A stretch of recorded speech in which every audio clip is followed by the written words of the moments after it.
আজকে আপনাদের নিয়ে যাচ্ছি বাংলার এক মহান সাহিত্যিকের বাস্তব ভিটেতে, যেখানে ইতিহাস, সাহিত্য আর মেলার রং একসাথে মিলেমিশে এক অদ্ভুত অনুভূতি তৈরি করে। আপনি যদি বাংলা সাহিত্যের প্রেমিক হন, আজকের ভিডিওটি একটুও মিস করবেন না। আসসালামু আলাইকুম গাইস, দিস ইজ মি সাজিয়া আক্তার। কেমন আছেন সবাই? আশা করছি সবাই ভালো আছেন। আজকে আমি এসেছি এমন এক স্থানে যাকে শুধু একটা বাড়ি বললে ভুল হবে।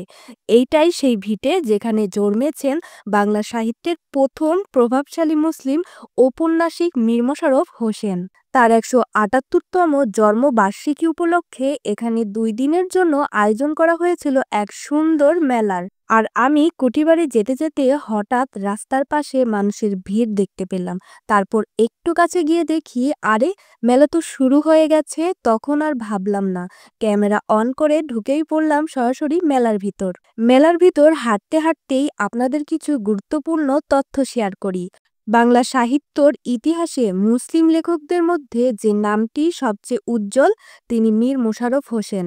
জন্ম তার ১৩ই নভেম্বর ১৮৪৭ সালে কুষ্টিয়া জেলার কুমারখালী থানার লাহিনীপাড়া গ্রামে। তার বাবা ছিলেন জমিদার মীর মোয়াজ্জেম হোসেন। শৈশবে আরবি ফার্সি শিক্ষা নিয়ে শুরু, তারপর বাংলা শিক্ষা। পরে কুষ্টিয়া স্কুল এবং কৃষ্ণনগর কলেজিয়েটে পড়ালেখা করেন।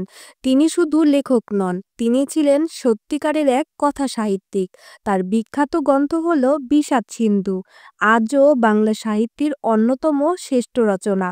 এছাড়া তিনি লিখেছেন রত্নবতী, বসন্ত কুমারী, গৌরী সেতু, জমিদার দর্পণ, উদাসীন, পথিকের মনের কথা, আরও অনেক সাহিত্যরত্ন।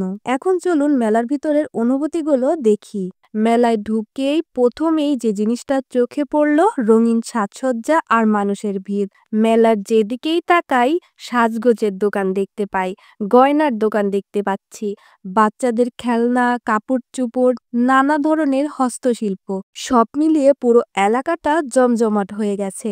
আর সবচেয়ে বেশি আমাকে টানলো খাবারের স্টলগুলো।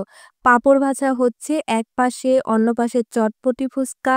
কিন্তু আমার নজর গিয়ে আটকে গেল জিলাপির দিকে, কারণ নিজ চোখে জিলাপি বানাতে দেখা তা কিন্তু আলাদাই মজা। হাতের সাহায্যে কড়াইয়ের উপর এরকম ফেলা হচ্ছে, সঙ্গে ভেসে আসছে টাটকা গরম মিষ্টির গন্ধ। আর আমি ক্যামেরা নিয়ে দাঁড়িয়ে পুরো প্রক্রিয়াটাই ভিডিও করলাম। মেলায় হাঁটতে হাঁটতে মনে হচ্ছিল কি সুন্দরভাবে মানুষের আনন্দ আর ঐতিহ্য একসাথে মিশে গেছে। কেউ কেনাকাটা করছে, কেউ বাচ্চাদের নিয়ে ঘুরছে, কেউ আবার খাচ্ছে, আর কেউ ছবি তুলছে। আমি ব্যক্তিগতভাবে মেলা খুব ভালোবাসি, কারণ এমন পরিবেশ খুব স্বাভাবিক, খুব আপন। সেটাই আজ পেলাম এখানে।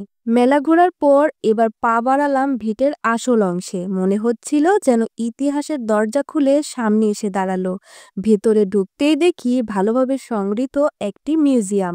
এখানে রাখা আছে তার ব্যবহৃত নানা জিনিস। প্রথমেই যে জিনিসটা আমার চোখে পড়লো সেটা হচ্ছে কাঠের আলমারি, যেখানে তিনি তার বইপত্র, ডকুমেন্ট, চিঠিপত্র রাখতেন। তারপর চোখে পড়ল তার লোহার পালকির দিকে, যাতে করে তিনি যাতায়াত করতেন। তার লেখা পাণ্ডুলিপিগুলো দেওয়ালে সুন্দরভাবে সাজানো ছিল। এসব দেখার সময় মনে হচ্ছিল যেন পুরো ইতিহাস আমার সামনে জীবন্ত হয়ে উঠেছে। এক কোণায় রাখা হয়েছে রবীন্দ্রনাথ ঠাকুরের সাথে তার তোলা কিছু ছবি। এগুলোর সামনে দাঁড়িয়ে আমি কিছুক্ষণ চুপ করে দেখছিলাম আর ভাবছিলাম, একজন সাহিত্যিক কিভাবে নিজের কাজের মাধ্যমে এত অল্প সময়ে এত বড় দাগ রেখে যেতে পারেন। আজকের ব্লগটি আমার জন্য খুবই স্মরণীয়, কারণ শুধু একটা মেলা ঘোরাই না, আমি যেন ইতিহাসের এক অমূল্য অধ্যায়ের ভিতর দিয়ে হাঁটলাম। মীর মশাররফ হোসেনের মতো মহান একজন লেখকের জন্মভিটে দাঁড়িয়ে তার ব্যবহার করা জিনিস দেখা, মেলায় মানুষের আনন্দ দেখা, সব মিলিয়ে এই অভিজ্ঞতা সত্যি অসাধারণ। আশা করি আপনাদেরও ভালো লেগেছে। ভিডিওটি ভালো লাগলে অবশ্যই লাইক, কমেন্ট এবং আমার পেজটি ফলো করতে ভুলবেন না। আর যদি ভিডিওটি ইউটিউব থেকে দেখেন তাহলে আমার চ্যানেলটি অবশ্যই সাবস্ক্রাইব করতে ভুলবেন না। আজকের মতো এখানেই বিদায় নিচ্ছি।